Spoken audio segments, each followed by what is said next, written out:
Hi అండి. అందరికీ నమస్తే. నేను మీ గీత. ఈరోజు స్టోరీ చాలా బాగుంటుంది. ఎక్కడ స్కిప్ చేయొద్దు. విమానంలో నా సీట్లో కూర్చున్నాను. ఢిల్లీకి 6-7 గంటల ప్రయాణం. మంచి పుస్తకం చదువుకోవటం, ఒక గంట నిద్రపోవటం ఇవి నా ప్రయాణంలో నేను చేయాలనుకున్నవి. సరిగ్గా టేకాఫ్కి ముందు నా చుట్టూ ఉన్న సీట్లో 10 మంది సైనికులు వచ్చి కూర్చున్నారు. అన్నీ నిండిపోయాయి. కాలక్షేపంగా ఉంటుందని పక్కన కూర్చున్న సైనికుణ్ణి అడిగాను. ఎక్కడికి వెళ్తున్నారు అని. ఆగ్రా సార్ అని చెప్పారు. అక్కడ రెండు వారాల శిక్షణ తర్వాత ఆపరేషన్కి పంపిస్తారు అని అన్నాడు అతను. ఒక గంట గడిచింది. అనౌన్స్మెంట్ వినబడింది. కావలసిన వారు డబ్బులు చెల్లించి లంచ్ చేయవచ్చని. సరే, ఇంకా చాలా టైం గడపాలి కదా అని లంచ్ చేస్తే ఓ పని అయిపోతుందనిపించింది. నేను పర్స్ తీసుకుని లంచ్ బుక్ చేద్దామనుకుంటూ ఉండగా ఒక మాటలు వినిపించాయి. మనం కూడా లంచ్ చేద్దామా అని అడిగాడు ఆ సైనికుల్లో ఒకడు. వద్దు, వీళ్ళ లంచ్ చాలా ఖరీదు. విమానం దిగాక సాధారణ హోటల్లో తిందాంలే. నేను ఫ్లైట్ అటెండ్ దగ్గరికి వెళ్ళాను.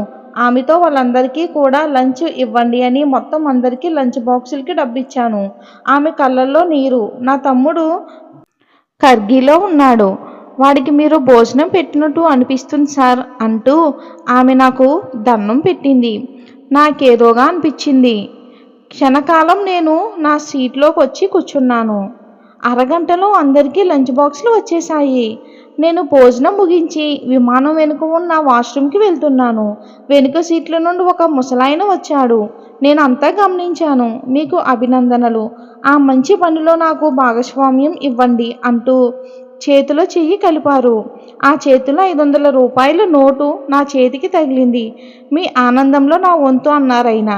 నేను వెనుకకు వచ్చేశాను. నా సీట్లో కూర్చున్నాను. ఒక అరగంట గడిచింది. విమానం పైలట్ సీట్ నెంబర్లు వెతుకుతుంటూ నా దగ్గరకు వచ్చాడు. నా వైపు చూసి చిరునవ్వు నవ్వాడు. మీకు షేక్ హ్యాండ్ ఇద్దాం అనుకుంటున్నాను అన్నాడు. నేను సీటు బెల్ట్ విప్పి లేచి నిలబడ్డాను.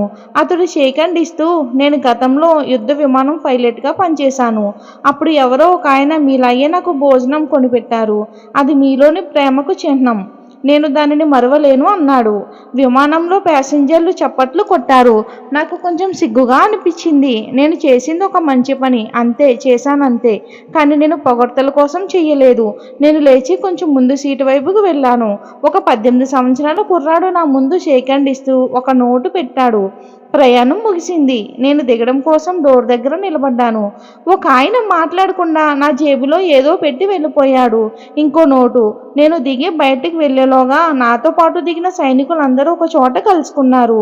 నేను గబగబా వాళ్ళ దగ్గరికి వెళ్ళి నాకు విమానం లోపల తోటి ప్యాసింజర్లు ఇచ్చిన నోట్లు జేబులో నుండి తీసి వాళ్ళకి ఇస్తూ, మీరు మీ ట్రైనింగ్ చోటుకి వెళ్ళే లోపల ఈ డబ్బు మీకు ఏదన్నా తినడానికి పనికి వస్తాయి.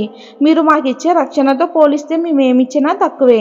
మీరు ఈ దేశానికి చేస్తున్న పనికి మీకు ధన్యవాదాలు. భగవంతుడు మిమ్మల్ని మీ కుటుంబాలను ప్రేమతో చూడాలి అని అన్నాను.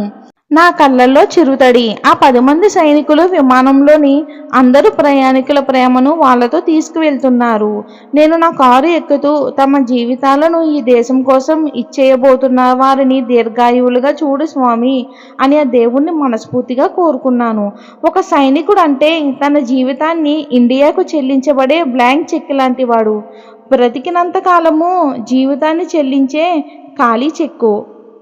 ఇంకా అలాంటి సైనికుల గొప్పతనాన్ని తెలియని వారు ఎందరో. ఈ స్టోరీ మీకు నచ్చినట్లయితే ఒక లైక్ చేసి మన ఛానల్ని సబ్స్క్రైబ్ చేయండి. ఇలాంటి మంచి మంచి స్టోరీల కోసం ఇప్పుడే మన ఛానల్ని సపోర్ట్ చేయండి. పక్కన ఉన్న బెల్ ఐకాన్ క్లిక్ చేయండి. ఆల్రెడీ నోటిఫికేషన్ క్లిక్ చేయండి. నేను ఈ స్టోరీ పెట్టిన ఫస్ట్ నోటిఫికేషన్ మీకు వస్తుంది. Thanks for watching friends. Have a nice day.